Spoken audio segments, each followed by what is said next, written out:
Olá, assombrados! Eu sou a Ana Paula e vou contar um relato para vocês neste tipo ao vivo de hoje. E aí, tudo bem? Eu espero que esteja tudo bem. Já vou pedindo para você não se esquecer de deixar o like neste vídeo. Não se esqueça de fazer aquela visitinha à nossa loja virtual, a lojaassombrada.com.br, combinado? E não se esqueça que tem caixa do mês de fevereiro disponível com o tema Maledite. Não deixe de adquirir a sua caixa. Você vai receber itens muito legais contra a inveja, para se proteger. Tem banho de ervas, tem incenso, tem incensário, tem pulseirinha de olho grego, tem chaveiro de figa, tem livro, tem caneca. Tá muito legal essa caixa, tá? Como todas as outras, eu sou suspeita para falar. Mas não deixe de adquirir a sua, ó, e rebater as maledites. Mas vamos então para o relato de hoje, que é este aqui. Eu criei uma lenda. É um moço que nos conta e ele diz: pode ler na íntegra, Ana, sem nomes. Ok. Até os 12 anos, morei numa casa que tinha um terreno enorme. Ela tinha mais de 60 metros só de fundo, um lote gigantesco. Era a única casa do quarteirão que tinha um terreno tão longo. Desproporcional, e com todo esse comprimento de lote, acabava que tínhamos muitos vizinhos de muro. Muitos mesmo, eu acho que eram uns 10 ou até mais. Posso dizer que eram vizinhos normais, daqueles que param o carro na frente da sua garagem, que fazem festa até as 4 da manhã, que furavam a minha bola de capotão quando ela caía em seu quintal, enfim. Era uma vizinhança bem comum, normal, com exceção de uma única vizinha. A minha casa ficava na rua XYZ. E essa minha vizinha de muro, que era bem humilde, morava na casa de baixo. Uma casa que era bem simples, de madeira, que não tinha muro fechado na frente, nem portão. Era daquelas casas que a porta da frente era de tábua e não tinha nem trinco ou fechadura. Tinha no lugar 2 pequenos furos de madeira, no qual... 2 pequenos furos na madeira, na qual uma corrente com cadeado servia para trancar a porta. Olhando de frente, parecia uma casa abandonada até, dessas que hoje são usadas por drogados, por noias e afins. O problema nunca foi a casa em si, que realmente parecia muito uma casa mal assombrada, mas sim a lenda que permeou toda a situação. E indiretamente eu não a criei, mas fui eu que alimentei erroneamente essa lenda. Os fatos. Bom, eu tinha 12 anos e, como toda criança dessa idade, só pensava em brincar com os meus amigos e jogar bola sempre que pudesse. Com uma área grande igual a nossa, a minha casa sempre estava cheia de gente. A galera toda sempre curtindo, e quanta saudade eu tenho desse tempo. Era futebol nos fundos e vôlei na frente. O portão era a melhor rede de vôlei que existia. A calçada era o limite externo da quadra e o juiz éramos nós mesmos. Num desses jogos, paramos a partida para que a minha vizinha pudesse passar pela calçada. E os meus amigos que não a conheciam ficaram assustados com a deformidade que ela tinha no pescoço. Eu vou explicar. A cabeça dela ficava torta e deitada sobre o ombro. Era uma espécie de torcicolo extremo. Era quase virado para trás. Um olho sempre fechado e ela andava mordendo a língua, no ritmo da passada. Ela andava pisando forte e rápido. Era uma cena grotesca, digamos. Mal-humorada, ela passou por nós, quase atropelando a gente, quase chutando a bola. Rapidamente ela entrou em sua casa e deu para ouvir o barulho do cadeado abrindo e os elos da corrente raspando na madeira. A molecada ficou toda impressionada. Nem teve mais vôlei nesse dia. Eu já estava acostumado, né? Eu a via sempre. E, aliás, eu tinha muita dó. Até comentei com eles que, apesar da aparência truculenta e deformada, ela tinha uma voz muito bonita. Era uma voz doce. Geral toda curiosa, querendo entender tudo aquilo, e eu expliquei um pouco do que eu sabia. Eu falei que, como eu, elas eram de origem e... eu falei que, como eu, Elas? Elas quem? Ou ela era de origem e descendência oriental. De quem que ele tá falando? Ah, das moças que moravam nessa casa. Ah, tá. Eu falei que, como eu, elas eram de origem e descendência oriental.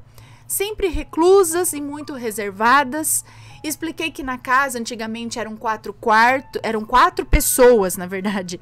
Mas atualmente moravam lá apenas a mãe e a filha, pois o pai, que era sitiante, havia falecido, bem como o filho mais velho. Ambos morreram em circunstâncias misteriosas. Eu não era nem nascido na época desses ocorridos, na verdade. Até então, era isso que uma criança de 12 anos sabia. Com o tempo, o pessoal foi se acostumando. Sempre que a viam na rua, a cumprimentavam, mesmo sabendo que o cumprimento não era recíproco. Ela nunca esboçou nenhuma reação, nenhum sorriso, nenhuma cordialidade era retribuída conosco.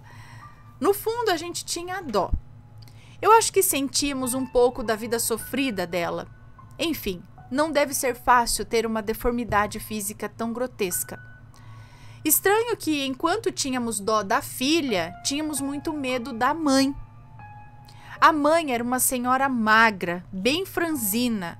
Ah, pera, eu achei que eles estavam falando da mãe até agora. Que era uma senhora, não é? Peraí, onde que eu parei? Eu achei que eles estavam falando de uma senhora.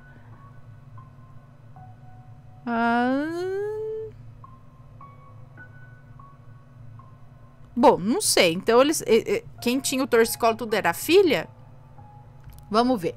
A mãe era uma senhora magra, bem franzina, grisalha, com cabelo sempre em coque. E mesmo com esse biotipo frágil, eu tinha pavor dela. Eu não sei porquê, mas nós todos tínhamos. Nunca olhei fixamente para ela, eu não conseguia. Aquela velha tinha muito ódio estampado na face. O olhar dela expressava raiva de tudo e de todos. Aquele rosto enrugado escondia da gente algo extremamente diabólico. Não dá para explicar. Na verdade, o medo não se explica, né? O medo se sente. Num domingo, estávamos no fundo de casa. Eu lembro que era época de manga e lá tinha uma mangueira gigante. Juntou a molecada toda e estava todo mundo pendurando na árvore, chupando manga rosa, quando de repente começamos a ouvir barulho de vidro quebrando. Parecia prato, copo, garrafa estilhaçando e todo o barulho vinha lá da rua. Corremos imediatamente para o portão. Dava para ouvir uma gritaria que vinha de dentro da casa da vizinha. Pelo menos 3 pessoas discutiam rispidamente ali. Todos nós vimos muitas garrafas, pratos e copos sendo atirados da casa para a rua. Estilhaçavam todos no asfalto. Outros vizinhos apareceram também, todos muito assustados com o ocorrido. Ao longe, lá embaixo na esquina, vimos uma senhora andando bem rápido, parecia muito nervosa. Veio gesticulando, falando alto em japonês, como se discutisse com alguém, mas não tinha ninguém ali. E era a mãe. Chegou resmungando muito, reclamando, xingando, logo atravessou a rua, gritou alguma coisa enquanto entrava na casa e entrou. Da mesma forma repentina que a ocorrência começou, a ocorrência parou. Tudo parou. Silêncio. Silêncio absoluto lá dentro. Muitos cacos de vidro no chão lá fora, um clima tenso. O ambiente ficou muito denso, ficou pesado. Além de assustados, amedrontados, estava todo mundo melecado de manga. Então, o mais certo era ir lá lavar as mãos, lavar a boca. Queríamos mesmo é tirar aqueles fiapos dos dentes. A torneira nossa ficava do lado do muro, justo no muro do lado daquela casa. E foi inevitável ouvir aquilo que jamais deveríamos ter ouvido. As vozes atrás do muro. Eram 4 pessoas discutindo, 4 vozes distintas. E mais alguns sons guturais estranhos que eram mesclados com a voz doce daquela moça. Sons diabólicos, expressões de puro ódio, palavras ameaçadoras ditas por 4 bocas em japonês. Mas, peraí, tava falando mas você entendia japonês para saber que eles estavam falando palavras ameaçadoras ou você deduzia que era? Eu sabia que lá moravam somente a mãe e a filha. E na curiosidade eu queria saber quem eram as outras 2 pessoas que estavam discutindo também. tanto ódio for expressado em palavras, tanto ódio destruíra pratos, copos e garrafas há pouco, eu não entendia como poderia caber naquela casinha de madeira, naquele pequeno cubículo minúsculo, tamanha quantidade de raiva, de ódio, somada a todo um conjunto imenso de sentimentos malignos. Na hora eu não entendi. Hoje eu já entendo. Pegamos um banco de madeira da garagem, escoramos no muro, subimos para vermos e vimos. Mãe e filha discutindo. Só as duas. Era só as duas. Eram 4 vozes, mas não tinha 4 pessoas. Eram só as duas. Só as duas.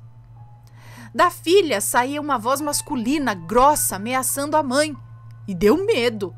A mãe respondia com ímpeto à ameaça da voz masculina. A filha alternava de voz toda hora. Aí deu mais medo ainda. Ela tinha uma voz doce, a própria voz dela, né? Mas que de repente ficava grossa, diabólica, gutural e mais uma outra voz masculina diferente. A filha estava incorporando 2 espíritos. Aí deu mais medo ainda, né? O pescoço dela dobrava e desdobrava toda hora. Dependia da voz. Pelo amor de Deus, eu percebi que a voz maligna, a voz mais grossa e diabólica, vinha quando ela ficava com o pescoço torto. Na hora ninguém entendeu nada. A molecada foi embora assustada. Amedrontados, cada um teve sua versão do que viu e ouviu. Contaram para todo mundo, espalharam coisas que nem entendiam. Cada um foi aumentando a versão do outro, e a partir daí, a lenda da casa assombrada foi criada. Agora entendam quando eu disse que indiretamente eu ajudei a alimentar a lenda. Lembra que eu disse? Bom, a mãe me dava muito medo. Criança se assusta demais, né? Principalmente quando não tem o entendimento. Criança se assusta demais quando não tem discernimento. Hoje já não tenho mais medo. Hoje tenho indignação. Sinto mais um profundo pesar. Essa mesma mãe, encarnação do mal, maltratou tanto seu filho na adolescência, mas tanto, que no momento de desespero, ele tirou a própria vida. E ele quebrou o pescoço quando fez isso. Teve parte da face comprometida. O olho e a língua também. Por isso a filha, quando incorporava, ficava com o pescoço daquele jeito, com o olho fechado e mordendo a língua. Ela incorporava o espírito vingativo do filho. No caso do irmão dela. É isso? Na verdade, nós estávamos vendo o filho incorporado no corpo da filha daquela senhora. O rapaz incorporado no corpo da irmã, no caso, é o que eu estou entendendo.